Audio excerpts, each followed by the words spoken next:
G'day, my name's Bill Quinn from Overheard Productions, and yes, I'm a little bit close to you at the moment. I've just did a 6-minute and 31-second version of this video, but like me, it did go on a bit. Now, oh yes, by the way, if you think that that's bits of my breakfast, no, it's just the weird way that my beard grows. It does look weird, I know, that's why I shave so often, and don't grow a beard or a moustache or a goatee very often. I've been having a bit of a time of it since the 29th of March, and even before then I was getting a lot of grief at work, and in the end I eventually resigned from that workplace. I'd been there for about 10 months, and in all that time I'd earned about $600. 600 and something, between $600 and $700. That happened, and I'm doing the old lazy eyes thing, so I'll do this a bit more. Then on the 29th of March, I left the accommodation where I'd been staying again for around about 10 months. The starting on the radio and the moving into Ludmilla pretty sort of kind of happened at the same time. Leaving both of them also happened roughly at the same time. I don't need to go into all the backstory about how I left that premises and who helped me out. Northern Territory Police, thank you, you guys rock. Well, the guys that I've met in this town so far. Anyway, moving along. Since then, I have slept in 11 beds, and we're not talking, would you like to come back up? No, can we go back to your place and can I look at your etchings? No. I've stayed in 11 different bedrooms, put it that way. 2 of them in the same complex, in this complex here. And I've been to Wanguri, to Waggaman, to Ludmilla again. Lasted a week there because I found out that I was illegally being subtenanted there, and that's not okay, so out I went. So I've been bouncing around this city and around Palmerston as well. And what are we up to now? Today's the 13th. So we're getting on for about, say, 2.5 months. And in that time, I've ploughed $22,000 mostly into the economy of Darwin and the Northern Territory. Mostly on accommodation, but maybe 1 or 2 things else. Lots of hospitality, lots of food, lots of drink, lots of good times. The good times, oh geez, what's his put, why didn't he just, go and get another place to stay, or he'd go house sitting or couch surfing? Yeah, I could have done a whole bunch of things.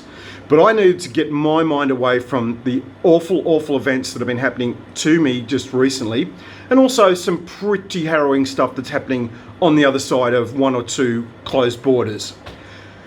Nothing too dramatic, but it's to do with my children. I haven't seen them in a long time. I nearly caught a plane out of here about 6 weeks ago, and I was booked on it. It just was a matter of, as Words with Friends comes up, I didn't mute my notifications. And now I lost the train of my thought. No, I haven't seen either of the children in a long time. I could have been on a plane, but the paperwork that I needed to do to get an exemption, it was just going to be too much. And I could have done the 2 weeks. Actually, now I think about it, 2 weeks quarantine, I would have gotten so much done, and it would have only cost me $2.5 grand. Why didn't I do that? I could do that now, but I'm not going to. I'm going to stick around in this town for a while, and there's a whole bunch of projects that I want to get at least up and running before I chuff off. And I can chuff off, never mind the fact that the borders are closed. Whether I want to or not is another matter. However, I've got 1 daughter behind 1 closed border, and I've got a son behind 3 closed borders. And a couple of those are a wee bit harder to get through than the Northern Territory Queensland border. A lot of this stuff rattling around in my head. What do I do to not focus on it? I go out and enjoy great music, meet new people every single day. I meet so many good people in this town.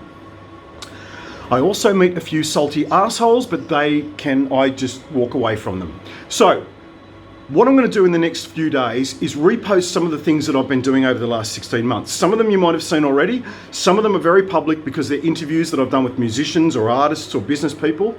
And I'm going to try and clear up all the backlog that I've got, and I have got a lot. Some of it stretching back to June 2017. So there's that. So I'm going to repost all that stuff, and once I've done it, once I've said, okay, this is what I've done, this is how I've added some value to you, not to you personally, but possibly, typically not to you personally, because unfortunately the people that I aim these messages at sometimes, they're not the ones that are watching, but we'll see how we go. All I'm asking is for a 30-second investment of your time. You can get away with as little as 30 seconds, even 6 seconds, send. That's all I'm asking. If you want to take a little bit longer, maybe 3.6 minutes. Backspace, send. Or you might be the sort of person like me. I went to send a happy birthday message to John Schuhmann, formerly of Redgum, now of John Schuhmann and the Vagabond Crew. Sat down, this was just after the libraries had opened. It was the first time I had put my hands on a keyboard in about 54 days. So with all of this stuff that I could usefully do, he says, sweating profusely, all these things I could usefully do, I sat there for an hour and crafted a birthday message to John Schuhmann. That happened. That's the way I roll, because I've got some things to say, and I wanted to thank him profusely for some things that John Schuhmann has personally done for me in the last 2016 August, so just under 4 years. It's a massive, massive story. I told some of it on his, it's probably on his personal Facebook, not his John Schuhmann and the Vagabond Crew thing. Anyway, that's all I'm asking, and I'll ask them directly, and I've asked some people directly already.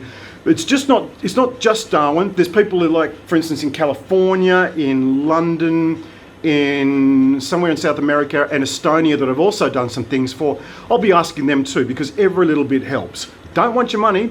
I'll get that $22,000 back my own way, and I don't particularly need to get it back, but I'm going to do it as a bit of an exercise. It's Bill Quinn from Coconut Grove in the beautiful Northern Territory, very close to Darwin. See you, bye.